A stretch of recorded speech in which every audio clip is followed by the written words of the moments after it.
Mr. Vikram Nair asked about the gap that a separate offence of purposeful endangerment fills beyond what is already provided for in the Penal Code today. I have addressed this in my opening speech. He also asked how the Ministry will decide which act to apply in any given case. If the facts and circumstances of a case can satisfy more than one offence provision, whether in the same act or across different acts, the AGC will exercise its prosecutorial discretion to determine the appropriate offence to prefer.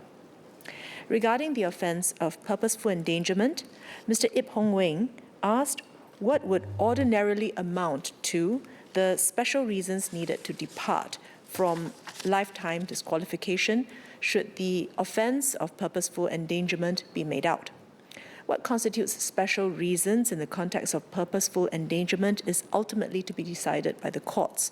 The courts have, in the context of other traffic offences, found that special reasons are extenuating or pressing circumstances and relate to the offence itself and not to the offender. These circumstances should be exceptional. Mr. Ip also asked about how vehicle forfeiture is to be carried out if the vehicle belongs to someone else. This scenario is provided for under our existing laws. On the application of the public prosecutor, the court is to make an order for the forfeiture of the motor vehicle unless the court is satisfied that the person who has committed the offence is not the owner of the motor vehicle and the person who has committed the offence has used the motor vehicle without the owner's consent. Dr. Wan Rizal noted that Clause 6 empowers a district or magistrate's court to impose the full penalty which departs from the usual position under the Criminal Procedure Code or CPC. He asked about the rationale for this and if the rights of appeal remain fully preserved. The CPC prescribes the sentencing jurisdiction of the district court and magistrate's court. However, this is subject to any other written law. There are offences in the Road Traffic Act or RTA and other statutes which allow the court to impose the full penalty for the said offence beyond the limit prescribed in the CPC. This is to ensure that the courts have the jurisdiction to impose a sufficiently severe sentence if warranted on the facts. Parties may still appeal against the court's sentencing decision in accordance with the CPC. To Mr. Kenneth Tiong's question on whether his illustrations apply to the purposeful endangerment offence, it will depend on the facts and circumstances of the case. Regarding the maximum penalties for careless and dangerous driving causing grievous hurt, Dr. Wan Rizal asked the Ministry to review in a few years' time if this was effective in influencing driver behaviour. We will continue to monitor the road traffic situation closely to ensure that our laws and policies remain adequate.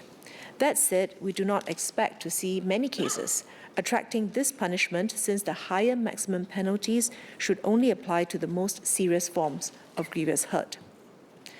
Ms. Chu Pei-Ling suggested for permanent and irreversible neurological impairment to be recognized as a distinct aggravating factor in sentencing. In the context of careless and dangerous driving, the courts presently recognize three broad factors as aggravating harm factors. First, the nature and location of the injury. Second, the degree of permanence of the injury. And third, the impact of the injury on the victim's quality of life. The courts can consider a victim's neurological impairment in the context of these three factors. Mr. Xie Yao Quan suggested increasing the maximum penalty for dangerous driving causing death to narrow the gap with the maximum penalty for purposeful endangerment. I acknowledge this suggestion. As with other traffic offences, we will continue to review the penalties, including raising the maximum penalties depending on the road traffic situation. As we review the penalties in the Act, we will reference penalties in other legislation such as the Penal Code where appropriate. We will take the same approach regarding the fines for these offences as raised by Ms. He-Ting Ru. We highlight that generally the RTA does not allow for the imposition of a fine for the more severe forms of driving offences, such as dangerous driving that causes death. In this bill, we have focused on addressing these egregious forms of driving and therefore have only reviewed the imprisonment terms for these offences. Mr. Xie has also suggested fully harmonizing the maximum penalty for the offence of dangerous driving causing grievous hurt with the offence of dangerous driving causing death. We have chosen to draw a distinction between death and grievous hurt. Notwithstanding, I agree that severe forms of grievous hurt, such as those where victims fall into a permanent vegetative state, can have consequences that are almost as serious as death, and the penalties should therefore be broadly similar. This is what the bill seeks to achieve by increasing the penalties that can be imposed for dangerous driving causing grievous hurt.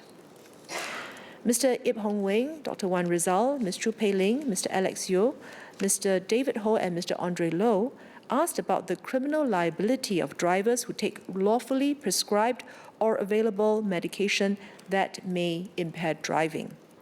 Let me first reassure the House that the new offences do not apply. Let me first reassure the House that the new offence does not apply to most common medicines or over-the-counter medicines. The new presence-based offence is a targeted one. It applies only to controlled drugs, psychoactive substances, or intoxicating substances already covered under existing legislation, namely the Misuse of Drugs Act, Tobacco and Vaporizers Control Act, and the Intoxicating Substances Act. Further, a statutory defence is available for those who can prove two conditions on the balance of probabilities. First, that the controlled drug, psychoactive substance, or intoxicating substance was lawfully smoked, inhaled, used, consumed, or administered. Second, the individual did not know or have reason to believe that this would affect his or her capacity at the time of the alleged offence to have proper control of a motor vehicle. This addresses Mr. Vikram Nair's query regarding occupational or accidental exposure of such substances. For non-controlled drugs, such as medication, the legal position has not changed. It continues to be an offence if a person is incapable to have proper control of the vehicle because he or she is impaired by any medicine or other substance. As for the suggestion to make information on medication-related driving impairment more accessible, the Health Products, Therapeutic Products Regulations already specifies substances which must come with a label, cautioning that it causes drowsiness. And if doubt, members of the public should consult with their healthcare professionals and err on the side of not driving. Mr. Andre Low asked what constitutes the legal threshold for the new drug driving offence. As mentioned in my opening speech, the presence of specified substances in a person's blood constitutes the offence. These specified substances comprise controlled drugs, psychoactive substances, and intoxicating substances regulated under the 3 acts that I have mentioned earlier. Mr. Low further asked about analytical thresholds for the new offence. The laboratory applies validated analytical limits and reporting criteria when reporting the presence of specified substances in blood. These limits are method and substance specific and are established to ensure that reported results are reliable, scientifically supportable, and thus evidential. A concentration below the applicable reporting criteria would not be reported as a positive finding. Ms. Diana Pang and Mr. Andre Low asked for more details on the efficacy and reliability of the handheld breath evidential analyzer, or HBEA for short. The Traffic Police, with the support of the Home Team Science and Technology Agency, or HTX, will ensure that the deployed HBEA models meet evidential grade standards through testing and certifications in accordance with internationally recognized references, such as the International Organization of Legal Metrology R126. Subjects will be shown the test results on the spot. Subjects will be shown, where it is not practicable to conduct a breath test, the Traffic Police can require the subject to provide a specimen of blood instead. Ms. Pang also asked if the ministry would consider certifying reliable breath testing devices for purchase by members of the public to allow a person who has consumed alcohol to conduct a preliminary self-check before deciding whether to drive. I would like to reiterate that our key message with the drink driving amendments in this bill are: when you drink, do not drive. There is thus no reason to provide breath testing devices in the market for drivers to self-check their alcohol levels. The same applies to those who attempt to consume products that claim to help reduce alcohol readings, as drivers should not be drinking in the first place. Mr. Andre Low asked about how the new drink driving thresholds were set, and Mr. Alex Yeo asked if we had considered a zero-tolerance approach for drink driving. In reviewing the limit, the Ministry considered both the scientific evidence on alcohol-induced impairment and the approaches adopted in comparable jurisdictions. Scientific evidence show that impairment begins at low levels of alcohol consumption. The tightened limit, therefore, targets the range at which alcohol-induced impairment begins, while also accounting for endogenous alcohol productions where the body naturally produces small amounts of ethanol through normal metabolic processes. As mentioned in my opening speech, I would like to reassure Mr. Low that the amendment to the blood authorization requirement does not diminish the duty of the medical practitioner or nurse to assess whether taking the blood specimen would harm the patient. On the contrary, the amended provisions make clear that prior to taking a blood specimen, the medical practitioner or nurse must be satisfied that this will not harm the patient. Ms. Li Hui-ying asked if there was evidence to show that accidents resulted from handphone driving.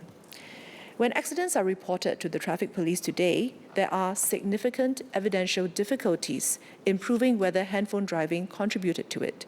For one, drivers would not proactively confess that they were in fact using a mobile communication device at the time of the accident.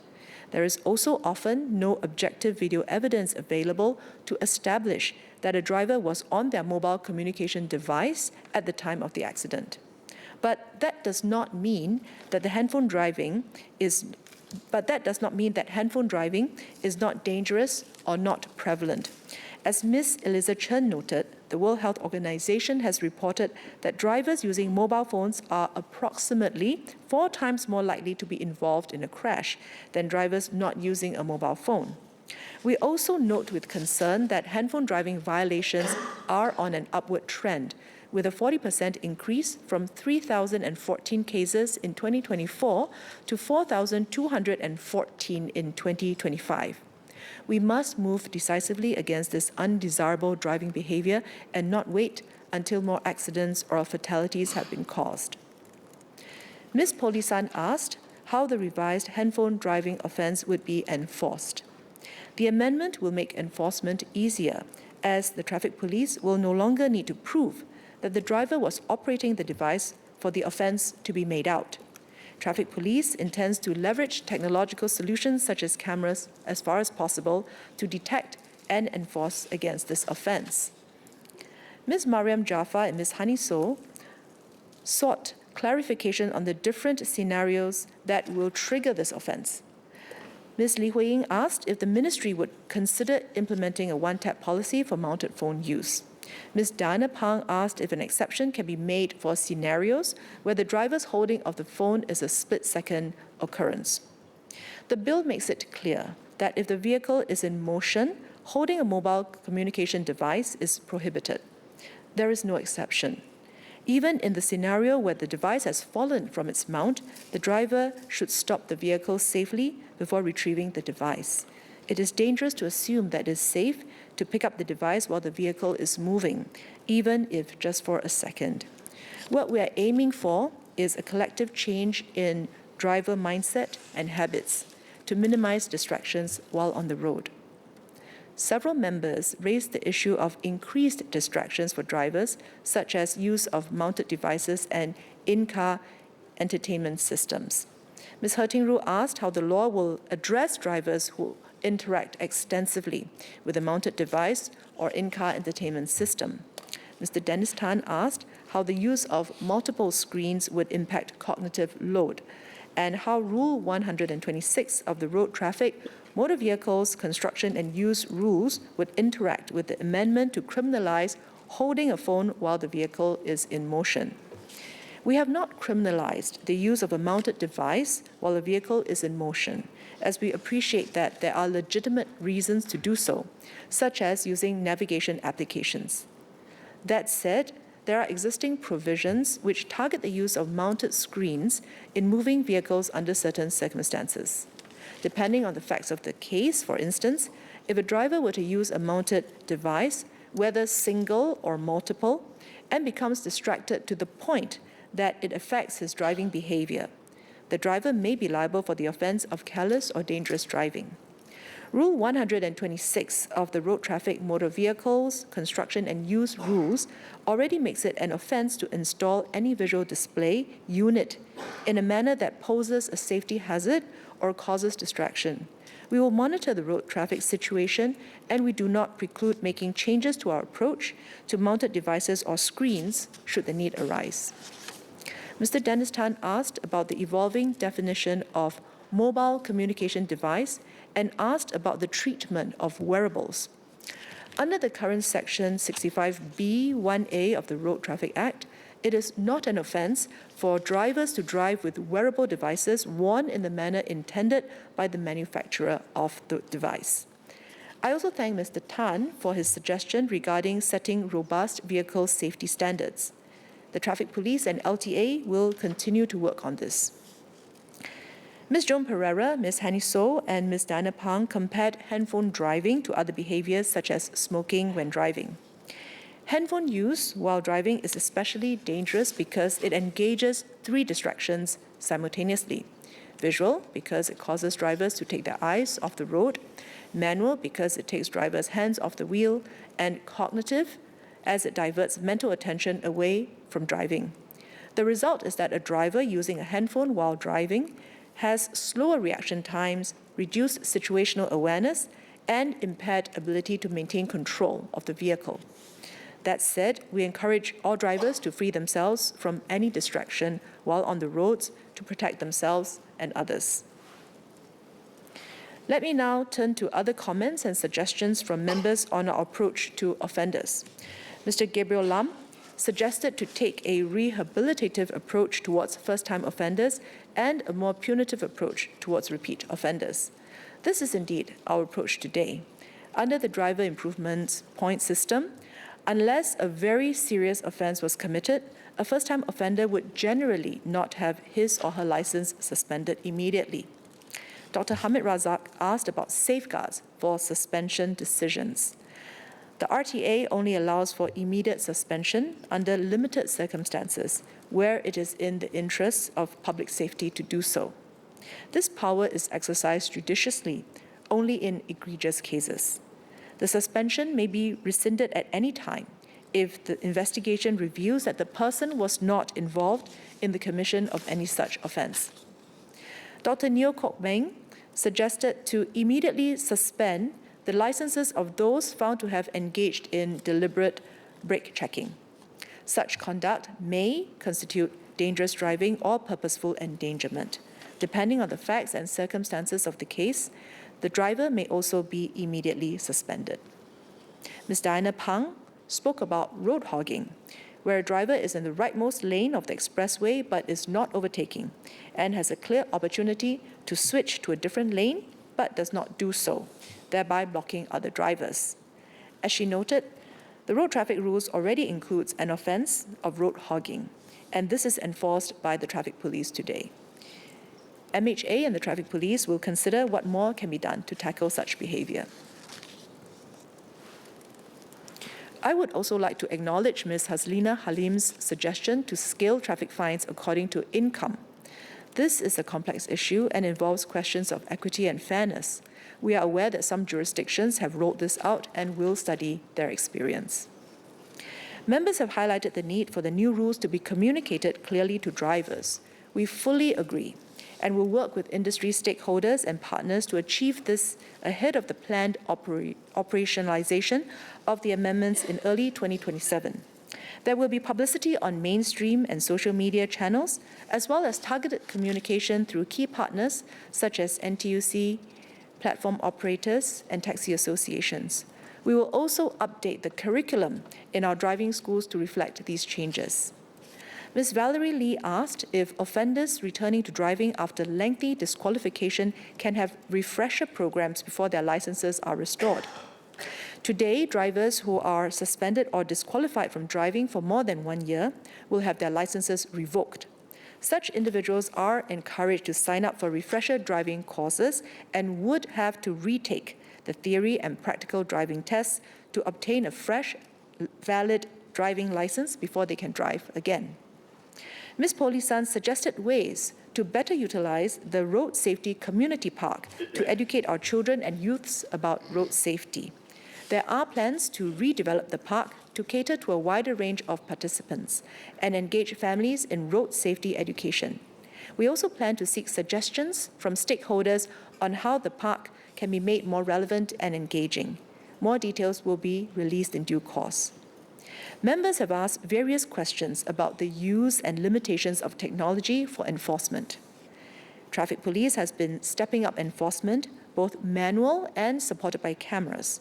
Examples include the traffic violation enforcement cameras and the switching on of the speeding detection function in our red light cameras.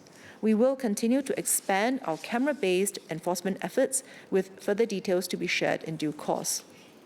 Dr. Neo Kok Beng and Ms. Herting Roo also asked about the deployment of cameras to enhance road safety and their effectiveness in targeting speeding, respectively.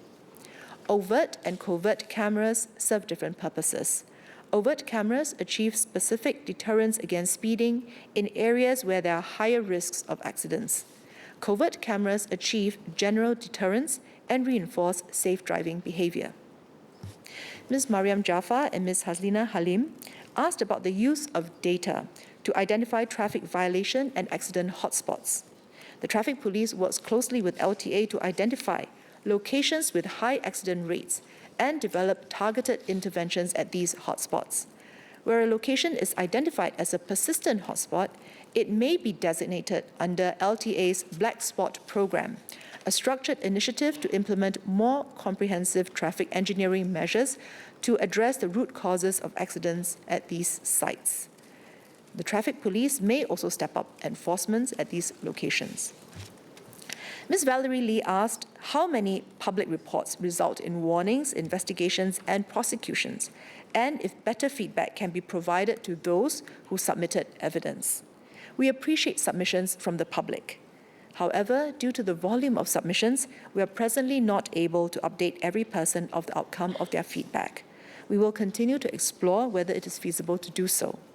I would nevertheless like to assure the House that Traffic Police follows up on all reports received from its online portal, including initiating investigations and acting against violators when a traffic offence is made out. Today, action is taken for about 4 out of 10 public reports. The remaining reports typically do not disclose sufficient grounds to warrant investigation.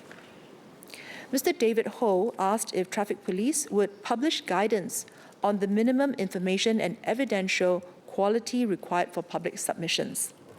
The Traffic Police's feedback on road users portal already sets out what members of the public should provide when submitting a report, including the date, time, and location of the violation, the vehicle registration number, and any available evidence such as video or photo. Members of the public are encouraged to refer to these guidelines when making submissions. The Traffic Police will assess each case on the facts and circumstances submitted. Regarding automating the issuance of the notice to furnish drivers' particulars, Mr. Ip Hong Weng, Dr. Wan Rizal, Dr. Hamid Razak, Ms. Chu Pei Ling, Mr. Vikram Nair, Mr. David Ho, and Mr. Jackson Lam asked how transparency can be maintained alongside a swift and robust appeal process. The Traffic Police will consider these suggestions in the development of the automated system. I would like to clarify that automated notices will only be sent for technical traffic offences, which will be prescribed in the subsidiary legislation.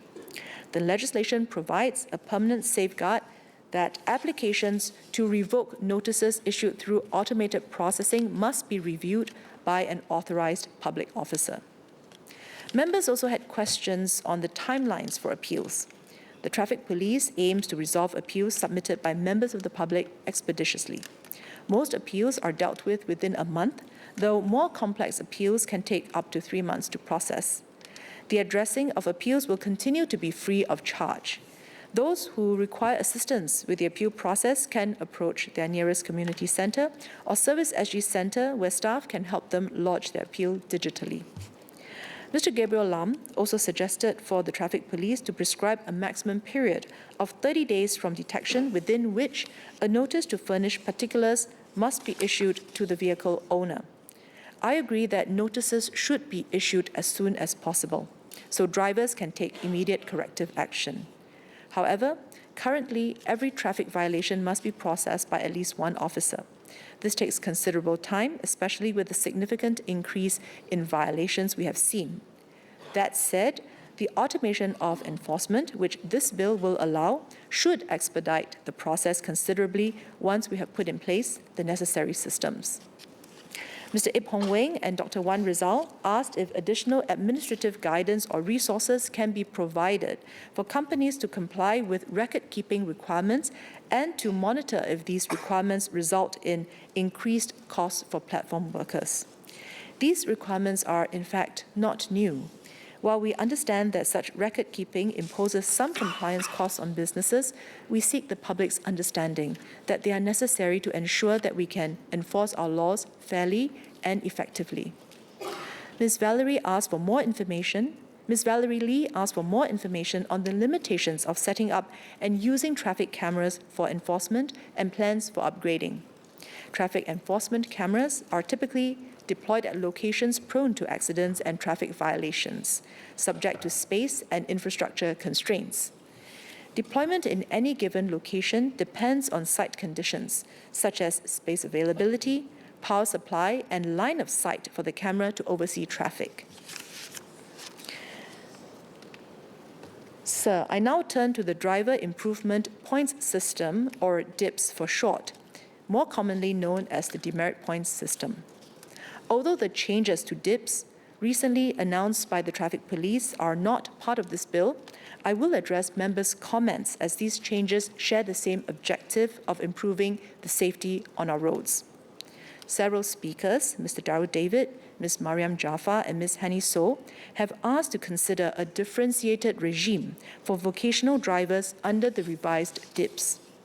I would like to assure this House that while MHA and the traffic police have good reasons for tightening DIPS, we have been very mindful of the sentiments and potential reactions from vocational drivers. And this was why we made sure to consult the transport unions while formulating this policy. They are the National Trades Union Congress's affiliated associations, namely the National Delivery Champions Association, the National Private Hire Vehicles Association, the National Taxi Association, and the National Transport Workers Union. We considered carefully what it would mean if there were to be a differentiated regime for vocational drivers. This, in effect, creates a lower standard of road safety accountability for one group of road users versus the rest. Seen in this light, it is very difficult to justify. That said, while we intend for the lower thresholds for license suspension and revocation to nudge all motorists to adhere more closely to traffic rules in future, we agree it would be good to ease the transition wherever possible. Rather than have different rules for different types of drivers, we think it is better to apply the same one-time deduction of demerit points across the board come 1st January 2027 as a transitionary measure so that no motorist will be closer to the suspension or revocation threshold simply due to the changes to DIPS taking effect. And these are up to 6 points for non-probationary drivers and up to 1 point for probationary drivers. We have also taken in the union's feedback about vocational drivers' perspectives when refining the overall set of changes to DIPS, including retaining one opportunity for all drivers being suspended for the first time to reduce the suspension period from 4 months to 6 weeks by completing the DIPS retraining course. I'm heartened that our transport unions have been proactive in championing road safety beyond just the DIPS changes. In particular, they have been speaking out against the dangers of being distracted on the roads, such as holding a handphone or watching videos while driving. Just today, the NTWU, as well as NTUC Assistant Secretary General Ms. Yeo Wan Ling, who has been very helpful in facilitating MHA and traffic police's engagement with the unions, released a social media post to actively remind the vocational driver community that no notification, booking, or message is worth the risk of a momentary lapse in attention that could cost lives. I thank our transport union leaders for their strong support for vocational drivers and for agreeing with us that ultimately greater compliance with traffic safety throughout Singapore would be especially valuable for the safety and livelihoods of our vocational drivers precisely because they spend more time than others on our roads. Ms. Mariam Jaffa asked to consider a similar mechanism to Spain's points-based licensing system, where a sustained period without any offence may increase their threshold for suspension or revocation. Mr. Kenneth Tiong made a similar suggestion and asked that the traffic police take into consideration one's driving history over a longer period of time. I have explained the one-time deduction of demerit points on 1st January 2027 is a transitionary measure not intended to formalize another means of rewarding or incentivizing safe driving behavior. We had considered introducing an additional buffer for drivers with good driving history. But upon reflection, this seems to be at odds with our intention of resetting driving behavior across a backdrop of worsening road situation. We think it is better to retain the existing incentives for good driving behavior under the revised DIPS. A motorist who commits no traffic offences within 12 months of their last offence will have their entire demerit points balance wiped from their record. A motorist who remains offence-free for 24 months from the end of their suspension will have their suspension records removed entirely. These incentives reward sustained responsible driving behavior and offers drivers an opportunity to rehabilitate their records. We believe these incentives are effective and will be continued. Mr. Darryl David, Ms. Haslina Halim, Ms. Mariam Jaffa, and Ms. Henny So asked to consider introducing an early intervention course, refresher course, or performance improvement plan for drivers before they hit suspension. A similar mechanism had previously existed in the form of the Safe Driving Course, or SDC, available to all drivers. The SDC was an early corrective course for eligible motorists who had incurred demerit points but had not yet reached the suspension threshold, and motorists who completed it would have 4 demerit points expunged from their driving records. A review of data from 2023 to 2025 showed that the take-up rate of the SDC was low. Only 15% of those offered the SDC last year took it up. Its impact on improving driving behavior was also minimal, with the difference in reoffending rates between SDC and non-SDC takers being marginal. These findings suggest that introducing similar early intervention courses that allow reduction in demerit points are unlikely to contribute to the objective of safer roads. As for Mr. David Ho's question on whether there are any plans to adjust the penalties and demerit points for each offence under the DIPS regime, we have no immediate plans to do so, but will continue to monitor the road safety trends and make adjustments where necessary. Sir, this bill is ultimately about lives. It's about ensuring that every person who uses our roads, whether motorist, rider, cyclist, or pedestrian, can do so with greater safety and confidence.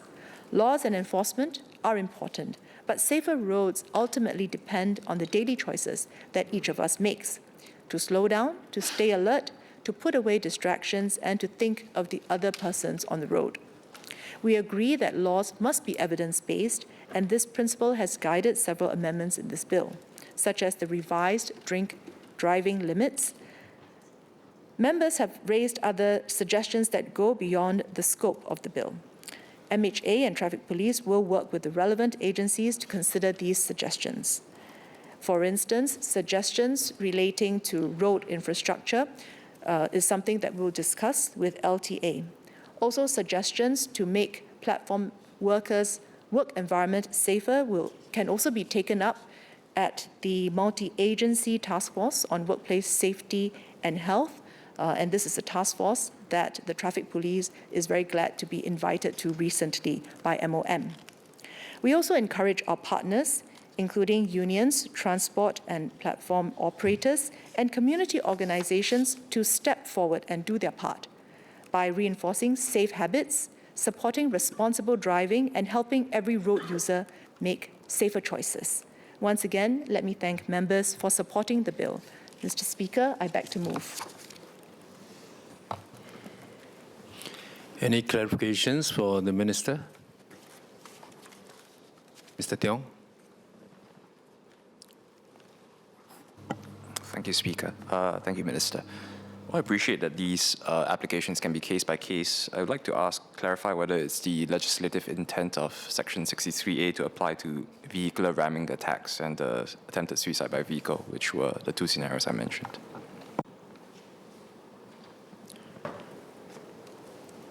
Minister. I have given an explanation to Mr. Kenneth Tiong. It depends on the facts and circumstances of each case, but on their own currently, they could also be liable for existing offences in other laws.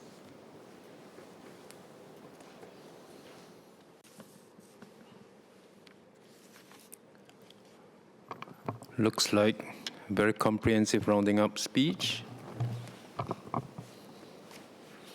The question is that the bill be now read a second time. Those who agree say aye. Aye. Those who disagree say no. I think the ayes have it. The ayes have it. Road Traffic Miscellaneous Amendments Bill. Committee stage what day?